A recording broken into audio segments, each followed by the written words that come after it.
हाँ जी दोस्तों, तो आपका वापस से वेलकम है हमारे चैनल @पर्सनल टैक्स पे। तो हम आज आपके लिए जो वीडियो लाए हैं वो एक बहुत ही इंपॉर्टेंट जीएसटी का अपडेट है, जिसमें जीएसटी डिपार्टमेंट ने इनेबल कर दिया है, अगर आपको कोई डिमांड आई थी उसको रेक्टिफिकेशन कैसे करना है, उसके लिए एप्लीकेशन करने का पोर्टल एक्टिवेट कर दिया है। तो चलिए समझते हैं क्या है ये।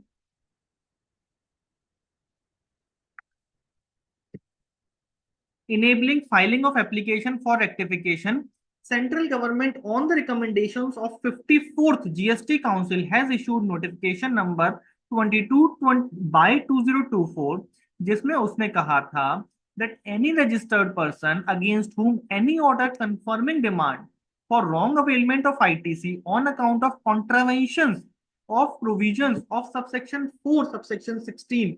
तो यहाँ पर आपने सेक्शन 16 सबसेक्शन 4 को कॉन्ट्रावेन करके आईटीसी क्लेम किया था और आपको डिमांड नोटिस आया था, लेकिन उस आईटीसी को फर्दर अवेलेबल करा दिया गया किसमें? नए inserted section section 16 subsection 5 section 16 subsection 6 में। तो अब आपको अगर वो डिमांड नोटिस आज भी आया हुआ है, आप उसका रेक्टिफिकेशन फाइल कर सकते हैं, वहां से आपका डिमांड नोटिस खत्म हो जाएगा। तो एक फंक्शनैलिटी डिपार्टमेंट ने डेवलप करी है अपने पोर्टल पर, जिसमें आप अपने लॉगिन में जाकर के उस डिमांड नोटिस का, जो कि सेक्शन 73 सब सेक्शन 73 या 74 में आया है, उसको रेक्टिफाई कर सकते हैं। तो चलिए समझते हैं क्या प्रोसीजर डिपार्टमेंट ने बताया है उसको रेक्टिफाई करने के लिए। ये स्टेप बाय स्टेप प्रोसीजर है, जिसमें उसने बताया है कि कैसे आपको एप्लीकेशन फाइल करनी है रेक्टिफिकेशन ऑर्डर को, सॉरी ऑर्डर को रेक्टिफाई करने के लिए। तो सबसे पहले अपने जीएसटी के पोर्टल पर जाइए, लॉग इन करिए। उसमें सर्विसेज में, यूजर सर्विसेज में जाकर के माई एप्लीकेशंस में आपको सिलेक्ट करना है एप्लीकेशन टाइप में न्यू एप्लीकेशन, और न्यू एप्लीकेशन में आपको सिलेक्ट करना है application for rectification of order. Application for rectification of order select करने के बाद, न्यू एप्लीकेशन सिलेक्ट करने के बाद, enter details in the displayed fields as mentioned in the following steps.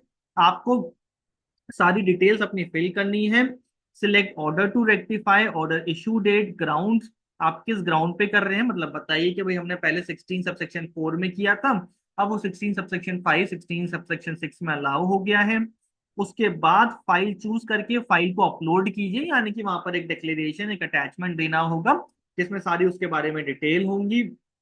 उसके बाद वेरिफिकेशन करके सिग्नेटरी के द्वारा उसको सबमिट कर दिया जाएगा। इन ऑर्डर नंबर, आपको अपना ऑर्डर नंबर सिलेक्ट करना है।